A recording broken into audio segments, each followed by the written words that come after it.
Sign up for Tech Symposium. It's gonna be on March 9th. It's gonna be um the location got switched to Mount Sac because we love the school. We love Mount Sac. We go to Mount Sac, right? Yeah. Oh, if you're a CPP student, make sure you fill out the liability form. Is it in the it's in the form, yeah. It's in the Google form, so just fill it out and okay. And it'll just submit for you. And we have Megan to talk about alumni mentorship. Thank you, Bill.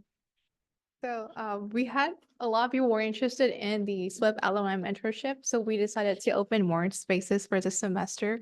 So in case if you haven't know about this program yet, basically you will get paired with an industry professional to receive one-on-one mentorship and also personal career guidance and like curated feedback for soft skills and technical skills improvement. And all of our mentors were CPP students, so I believe they would provide the best advice in terms of like how you can take advantage of the resources and the opportunities being offered here at CPP or at SWIP specifically. And they're all successful professionals who are working for companies like Google, CrowdStrike, Red Hat, Avanar, and many more great tech companies out there. So if you're interested, please go to our link tree and we have an interest form on our link tree. Based on our mentors capacities, we only have like 6 to 7 spots available for this semester. So please try to apply ASAP if you want to secure a spot. And if you have any other questions about the form or like the program in general, please feel free to reach out to me. Thank you. All right, thank you, Megan. And now on to the the meeting. Today we're going to be talking about Linux, basics of Linux, introduction to everything, and be presented with, oh wait, never mind. Here's a schedule for this week. You're here in a rainy day to learn Linux, and then you have Friday for a workshop. It's a CTF that I kind of made on my own. And on to the meeting. So do some introductions. I'm Bill. I'm a computer information systems third year student. I'm a Swintern lead here, and I'm also part of CCDC as a Linux team member. And on to Hi, I'm Rachel DeCastro. I'm also a CIS student. I'm a third year. I'm a Swintern and also a part of NCAE. Hi, I'm Raymund Atienza, and I'm also a third year CIS major, and I'm a Swift pal. Hello, everybody. My name is Ryan Dautel. I'm a second year computer science major. I'm actually the only computer science major in this presentation, and I'm a Swift Pals member. Linux. So we're going to be going over a few of the basics. So just kind of the first part is on a bit on like what Linux is and some basic commands, and then we could talk about files and how you handle text in Linux, and also how users and permissions work in the Linux kernel, and also processes and what they are and common services you see that are used in Linux. Off to Ryan. All right, everybody. Let's start off with what is Linux? How do we even start? Well, let's start off with what is Linux. Linux is an open source system kernel developed in 1991 and has been known for allowing developers to have freedom over their hardware. And it has been in development for so many years that so many distros have been made from it, or distributions as it's actually known. Some including Debian, Fedora Linux, Gentoo, Ubuntu, or Kali Linux. There's so many more. Yeah. So let's start off with what is a kernel, because Linux is in fact a system kernel. Well, it is just as they say, the core of an operating system, because it just lets you manage the system hardware so that it works with the operating system and ensures that everything is running smoothly. So it is quite literally the hardware, or sorry, the machine code that allows for an operating system to function properly. So that's just how important Linux is in the modern era. Now let's moving on to your best friend, the terminal. It is the most powerful tool you will ever have. Appreciate it, because if you're going down the Swift path, you're probably going to end up using it. The shell is the interface that the terminal provides you so that you can communicate with the kernel and by extension, the hardware of your computer. So also that you're probably going to need to know. And as you can see on your right, sorry, yeah, right, or your left, that is just an example of a Linux terminal. And as you can see where it says how to geek, that is actually the username of whoever is running this terminal. And then the little squiggly line there is the tilde, which in this case indicates the current working directory, or more specifically, its own symbol actually means the home directory, but we'll get onto that later. And then the little $sign, that's the user prompt, which is just Linux waiting for input from the user. Now, if it's a $sign, that means it's a user. And if it's a hashtag, that means it's a root user or a person with max permissions, I guess you could say. And for Linux, we're going to be using something called the bourne again shell, which is just the replacement for the bourne shell. So you're going to be working with this file system a lot, the Linux file system. But if you don't understand what it is, just try to imagine a filing cabinet. The cabinet itself could be considered the root directory or the topmost directory. The individual drawers can probably be the first layer of folders, or in this case, as Linux calls them, directories. And then everything below is actually the folders themselves and subfolders and so on and so forth, which we actually call directories and subdirectories. And as we say here, the root directory is the topmost directory. Typically, only the root user is able to modify that directory. So you would really need like the highest level of permissions to be able to access that directory and modify it. But yeah. Before we actually go on to what an absolute and relative file paths are, it's probably important first to know that when you actually use your terminal, it's very, very important that you keep in mind what directory you are currently in, because when you actually run a terminal, Linux keeps track of the current directory you're in.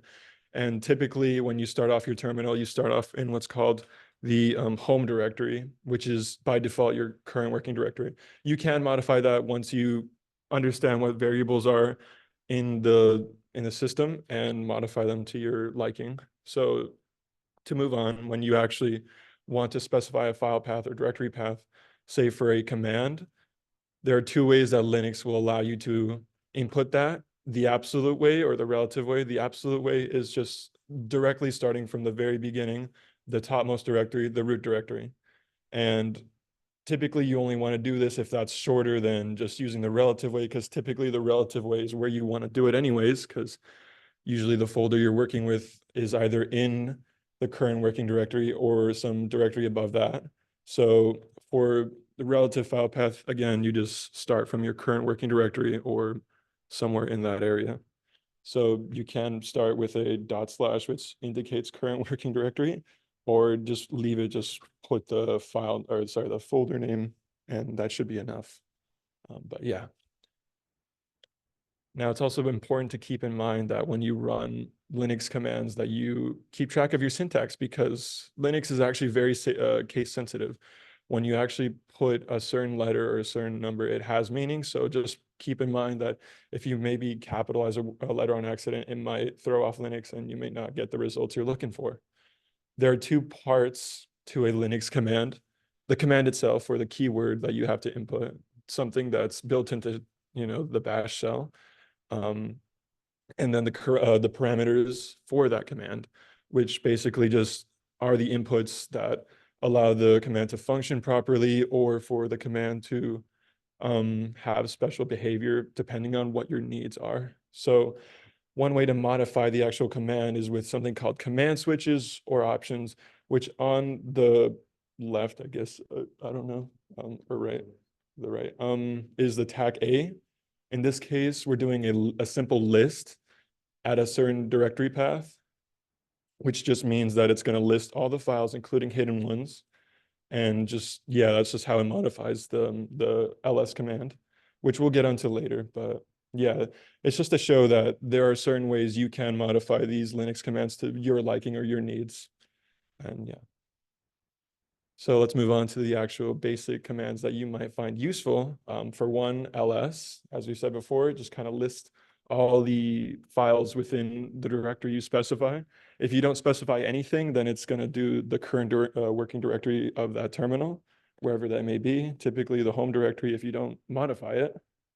But say you do modify it with the next command, cd, change directory.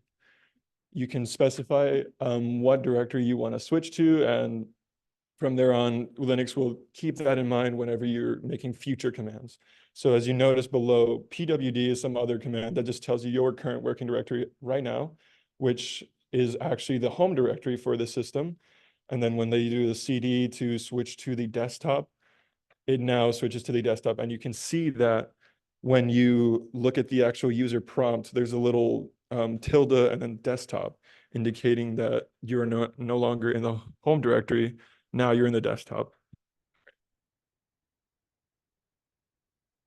And these are more like not quite as useful, but you might find useful. For instance, man, when you're learning Linux, it's important to know some commands because you might not fully know them at the start. So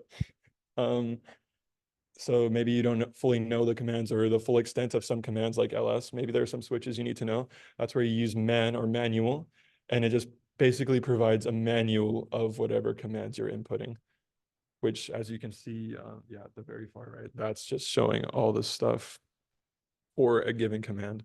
And then we also have find, which just, as the name suggests, just finds a file or a series of files that meet a certain criteria. So say you're looking at based off a name, a file size, whatever it may be, and then it searches based off whatever directory you specify or directory path. In this case, it's starting at the GFG directory, and then it'll traverse through that until it finds something that matches sample.txt. And it looks like it has found one, and it has even specified the path for that. But yeah. Next, we have two commands that are not quite as useful, but just important to keep in mind either way. We have the make directory command, which just makes a simple empty directory, which kind of is useful, but not quite. If you want, you can put the tacp, which actually creates all directories along the path that you specify. So as you notice in the little terminal in the first one, it says created/docu. That just means that it's creating not just created, but also /docu. So it's creating both directories. And yeah, and then we also have remove directory, also not quite as useful because it only removes empty directories. So it's not quite as useful because most times you're probably going to have a directory with actual content in it. But don't worry, we'll get onto a more useful command later. All right, thank you, Ryan. So right now we're going to be talking about some basic file management commands you could run, as well as text editors that are available in Linux. So the first command right here is move, which basically is pretty much self-explanatory. It just moves files or directories to a different location in the system. But it also has the functionality to rename files. And copy is pretty much functions the same way as move. However, it just doesn't remove the original file. It just simply duplicates it to a different direction or has a different name that you specify.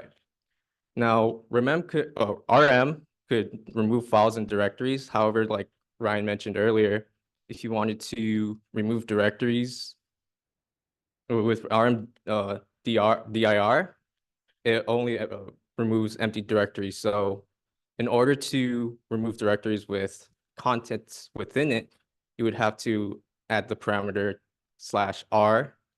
So you could remove the directory and the content in it. TechR. Yeah. And grep works kind of like find, except instead of looking through directories, it looks through a specific file.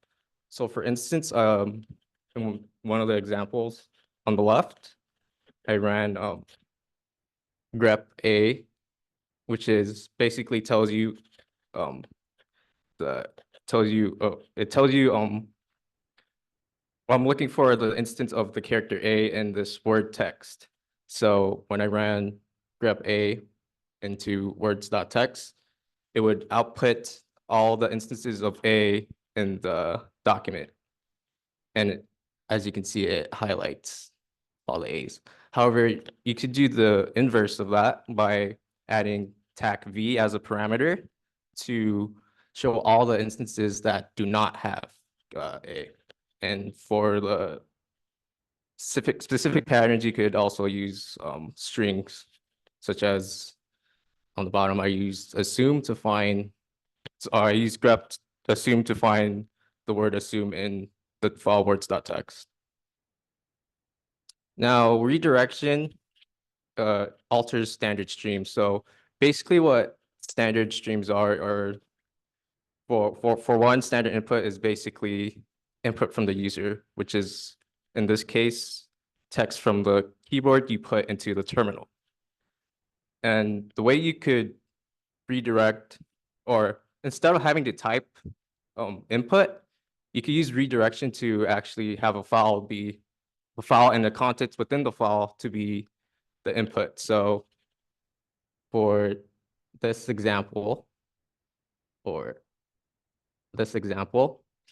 we used file2.txt as an input to which we could output its contents to file.txt. Now, usually with standard output, it gets outputted to the terminal. However, if you use the greater than symbol, you could have it output to file instead. And the same goes for standard error, which just outputs errors to the terminal. You could put 2 greater than to output the errors if there are any errors that occurred in the file or in the process to a separate text file. And piping allows you to execute multiple commands in one input statement. So on this example, we ran ls, which lists all files in the current directory. And we add the pipe symbol and then grep.text to find any files that contain the word text. So basically searching for any text files within that directory. And then afterwards, I've add the command head.3 or head tac3 to display the top 3 results from the previous piped commands. So basically how it worked was, so ls its output, instead of writing to a file like redirection, it instead writes to, or it outputs to the command instead of a file. So in this process, ls outputs its result to command 2, which uses that output as its input for grep.text, and it runs that, or it executes that process, which the process is pretty much repeated for command 3, or yeah, which is head.tac3. And so we're going to be diving into some text editors. So Nano is a text editor that can create or edit files. So in order to run it, you would type nano when whatever the file name is or that you want to create. And once you execute that, it just opens this nice program, GNU Nano, and you could pretty much type into it. Works similar to other text editors such as Notepad and Windows.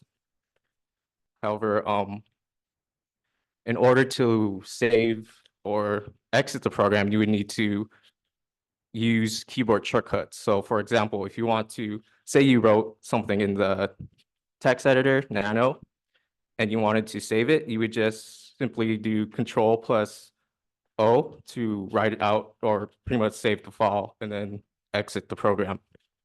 Or if you just want to exit the program, you just do Control+X.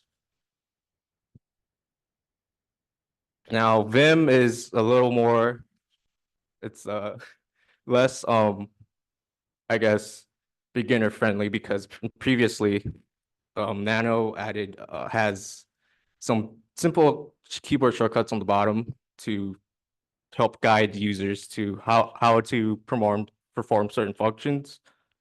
However, with Vim or Vi, you're just pretty much left there with just a black screen. So whenever you try to write something immediately into Vim or Vi, you pretty much have no text or no text is being printed onto the file because you're currently in normal or command mode. Now, this mode allows you to pretty much navigate through the text file as well as execute commands that Vim has available, which are, there's an abundance of commands, but primarily you could edit or make some quick adjustments before remove, or we can make quick adjustments to the text file, such as removing a line by pressing D, which moves, say, this line, it's Vim. And then if you want to actually write into the program, you would have to enter insert mode, which you do by pressing I, which then you could start typing away. And then once you're done, you would have to leave insert mode. And you do this by going back to normal mode by pressing escape. And pretty much Vim or Vi is mostly the same thing, except Vim has just some extra content like you could use, such as having a visual mode to highlight text, record macros and run macros, and also open multiple windows. So hand it over to Rachel. Hi, I'm Rachel. I'll be going over users and permissions. Also, take a look at my funny little tux gif. He makes me very happy. The way the system identifies various peoples and groups is via UID and GIDs. The UID, or user identifier, is stored within Etsy password, which ironically enough doesn't actually have passwords, only the IDs followed by directory paths. Passwords are actually stored in another file called Etsy shadow in hash format. So the root user is the all-powerful supreme ruler of the system, has the highest privileges in the system. He's the firstborn user ID 0. You can't touch him or else you risk breaking the system. On the other hand, a sudoer is in Linux is essentially a user who has elevated permissions in Linux. They aren't as powerful as the root user, as their access can be controlled, but they still shouldn't be messed with without caution. A good analogy is that sudoers have special keys to unlock specific powers, whereas the root user holds the skeleton or master key that unlocks everything, regardless of the lock, even if new ones are created. And we can use the su command to switch between users. Adding the name of the user after su will prompt us for that user's password. However, adding nothing after su will prompt us to enter the login for the root user. Something super important to note is that while sudoers and their permissions, sorry about that. Something super important to note is that while sudoers and their permissions can be managed in this Etsy sudoers file, it is bad practice to do so, as a misstep can break the file system. It's highly recommended to use visudo instead, which will treat the true sudoers file as a backup in case running the changes you've made using visudo would end up creating errors. It's also just as fast and simply just more safe to do so. To find out who we are, we could, in theory, use the who am I command. Though this is somewhat redundant, as oftentimes the format will already tell you who you are before the @ symbol. Groups will tell us the groups in the system, though if we were to add the names of a user to the groups command, it'll tell us the groups of that specified user and who they belong to. User mod is used to modify the existing user and their group memberships. For example, if we want to add Jacob to the Swift group, we would we would do user mod tac A tac capital G Swift Jacob.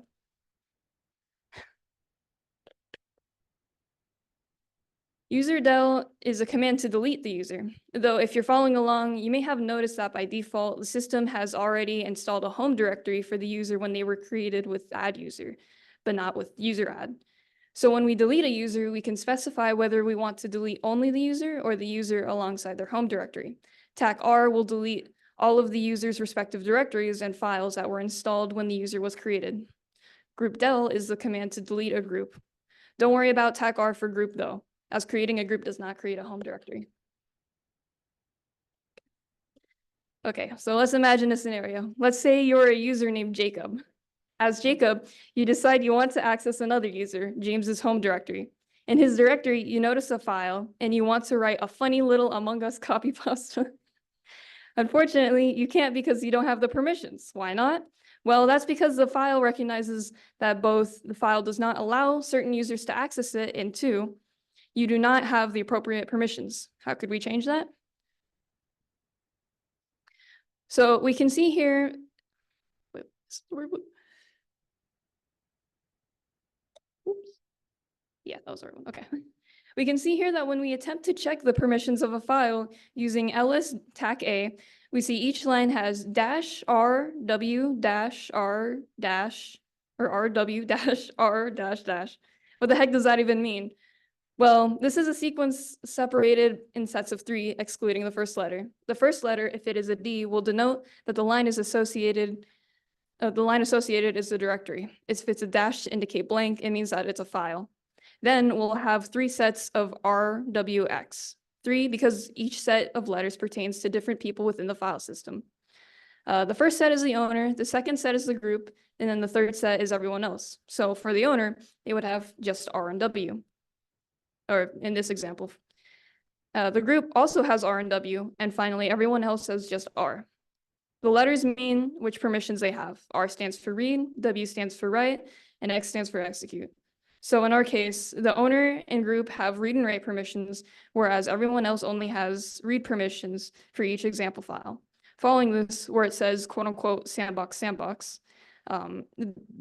those are the names of the owner, sandbox, and the group, which is also sandbox.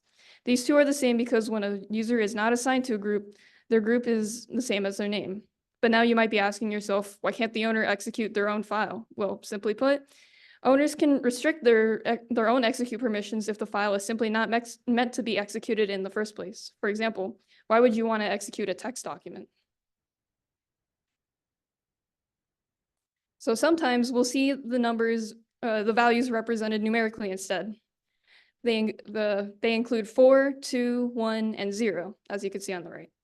However, more often than not, they'll be the sum of these values, such as how 3 would represent the permissions to write and execute, but not read.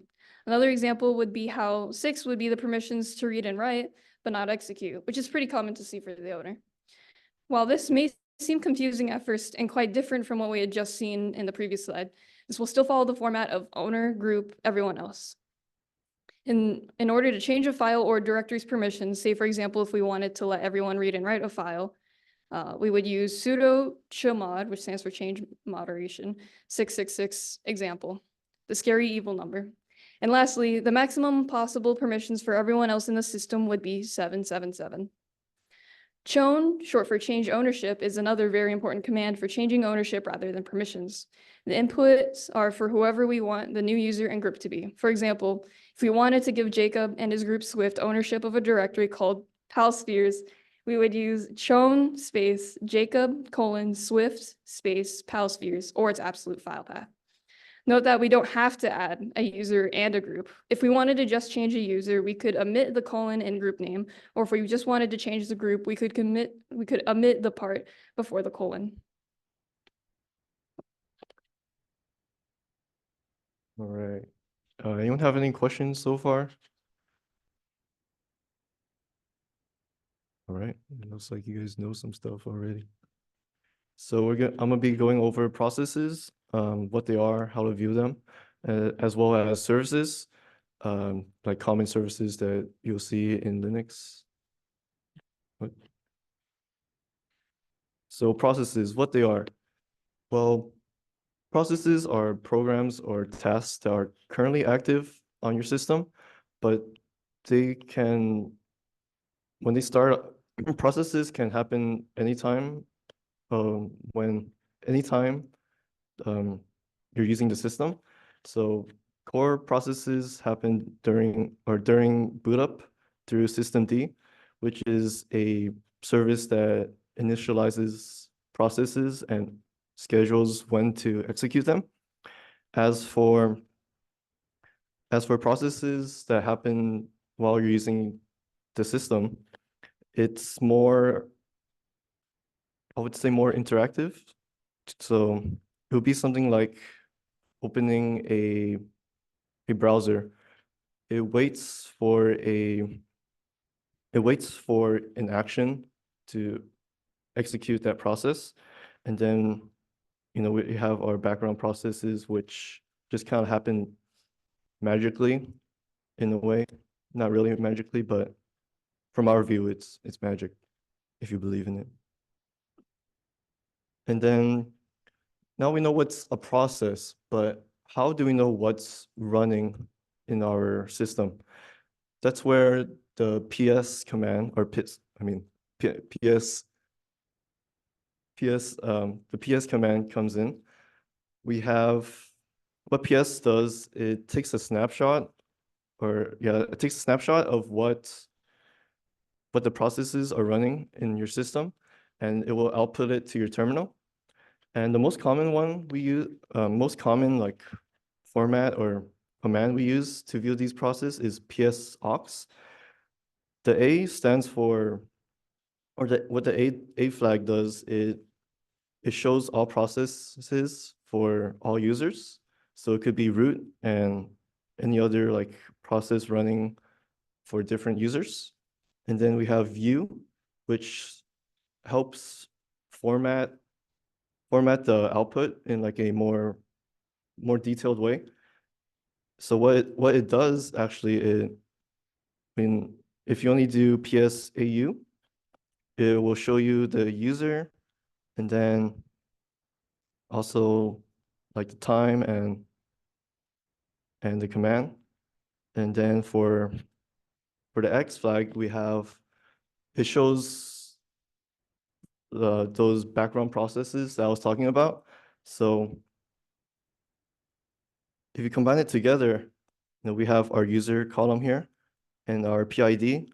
PID is just another way to keep track of or labels the processes so that you can easily like track them down. Just because we have, how else you're gonna track them down and kind of, yeah. And so now we know how to view processes, but how can we terminate them? Because if you're ever frustrated with like, or we always been in that point where like, oh, this program doesn't run. Oh, I'll just go on Task Manager, right click and end the task. But in Linux, it's more, I would say more, it's different. So before I teach you or show you how to actually terminate a process, you gotta understand what signals are. As kind of if you visualize it, signals are, you send events to a process to be executed. But in this context, we're gonna be mainly talking about the kill signal. So kind of simple, just kill the process. But we have two commands that do this. We have pkill and kill. For pkill, or the syntax for both is very identical. So it would be pkill or kill, and then tac9, indicating that you send this signal to that process. But in pkill, you put in the process name or the service name, So let's say you want to close your browser, right? So it'd be pkill tech9 and then Firefox or Google Chrome.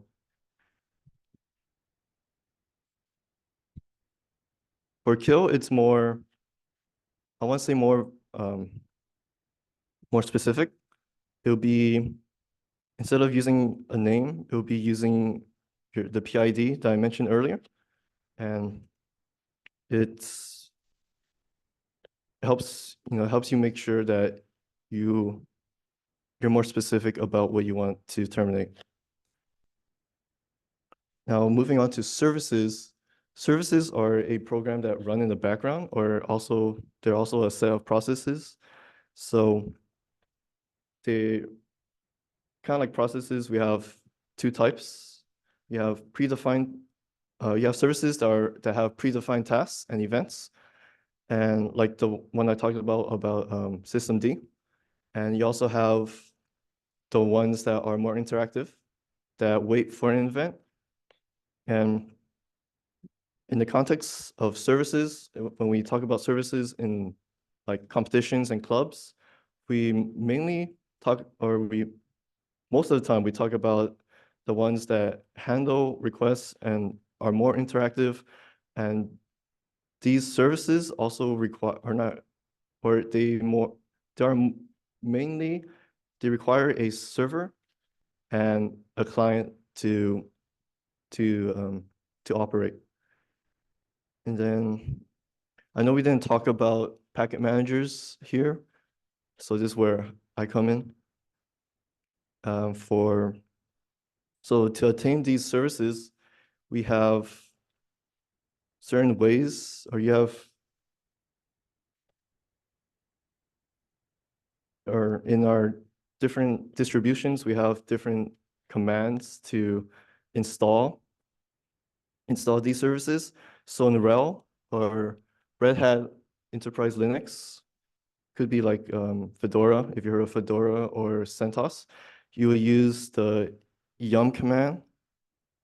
And first, you always want to update, and then yum install whatever service you want. Sometimes the name of the service isn't actually like, let's say SSH, right? You would think it would just say install SSH, but actually it's open SSH tag server.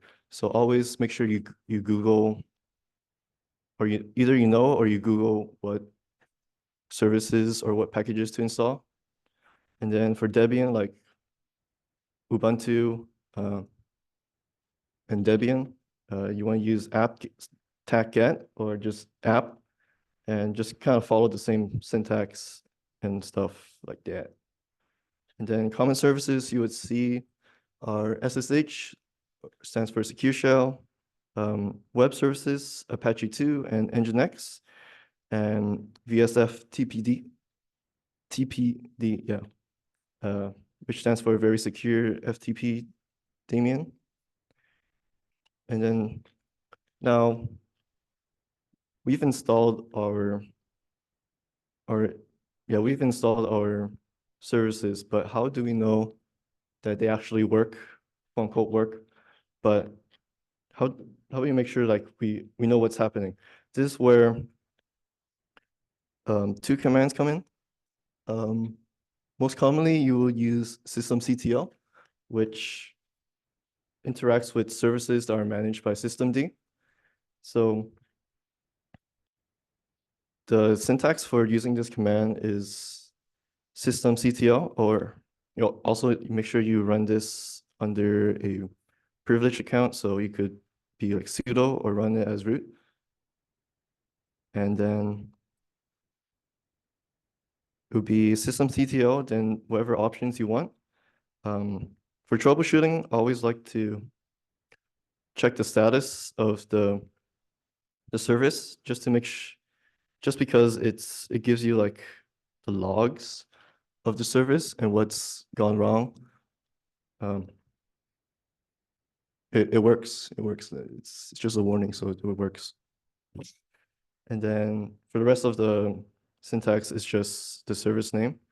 But there's also the other command, service, which is a older initialization process, and it's less, or it doesn't give you as much information as systemctl. It basically, the syntax is just service and then the service name. And then you have these few options. If you ever do service, then the service name and status, it'll just either say this service is not running, or if it is running, it just says it's running. And then now we can talk about configurations. Well, configurations are used for turning your system into something that satisfies your needs and your company's needs. So configuration files are mainly stored in the /etc directory. And most of the time they're sorted out by the service name directory, but sometimes sometimes they don't match up with the service name. So you have to make sure you Google where these configuration files are. And then for the actual configuration files, the name of those configuration files, they vary through version and services. So most of the time, to pinpoint configuration files, you should always look for the file extension of .cnf, .conf, or .config, or something similar like that. And I have an example here for a MySQL database server. You can see how much how you could get pretty confused with all these configuration files and knowing where or which one to config. So always a good idea to either play around or just Google it, I would say, because Google is your best friend. A walkthrough, I want to say, do we have time?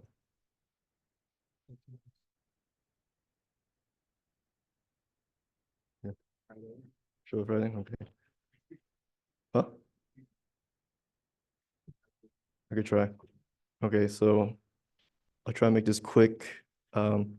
Just a quick configuration walkthrough of the SSH service.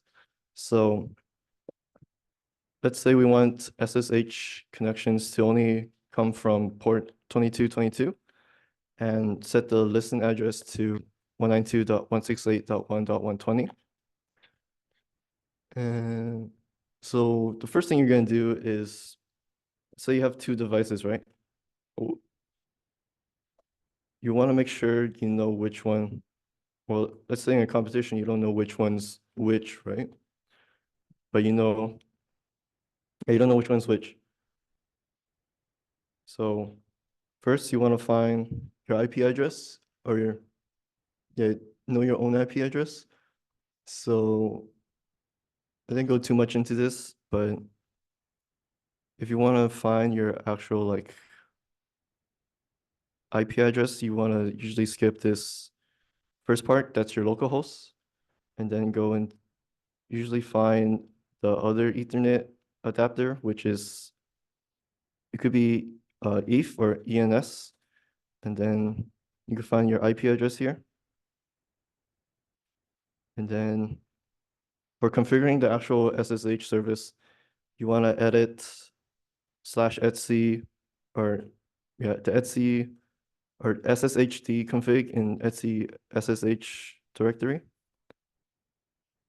And then kind of simple enough, you just delete the hashtags or the pound signs to uncomment them.